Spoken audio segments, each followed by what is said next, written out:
Delicious circuit boards. So, just a quick video about Mr. Voron. He is now printing another test cube. He likes printing test cubes for some reason. In red today. So, just wanted to do a little video about the custom electronics. So, as you can see, I've got no cable chains on Mr. Voron. Just a single cable running to the tool head and a board on the back with some nice flashy lights, which is controlling all the tool head stuff, the extruder motor, the hot end, the mister, and so on.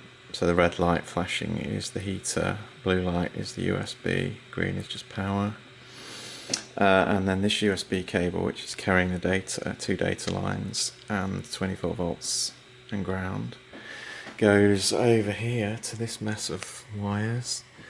So currently it's going to this board, but that's just temporary until I add the USB connector onto this setup here.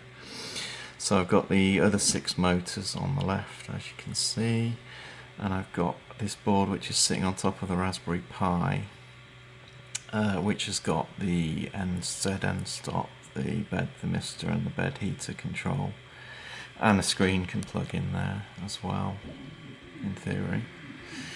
Yeah, and it's currently powered through the Raspberry Pi, so the controller on there gets its 3.3 volts from the Raspberry Pi, and then there's another power supply coming from the 200 watt Meanwhile supply for the motors. I'm going to have a go at putting a buck converter on the Pi hat board to power the Pi that way. So these boards come from JLC PCB, assembled, partially assembled anyway. The SMT stuff's assembled.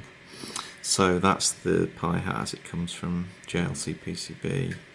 What was the last version of it? The new version is slightly different. That's the motor board, and then this is the tool head board. So missing all the connectors off there, obviously. There's one that I've partially assembled. So the connector for the USB is a Microfit 3, and then you've got the socket for a TMC stepper stick, and you can actually also plug in an ADXL accelerometer into that same socket to calibrate your input shaping.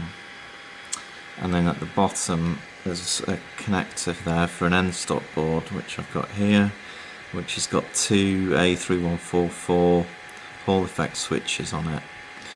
So I don't need any wiring to the end of the carriage or the corner of the machine. I just have magnets, in this case taped on there temporarily until I print a proper part, and the other magnet's just at the end of the X-axis rail there. And it seems to work. I've currently got the tool head connected to my power supply, so you can see it's drawing about 30 watts.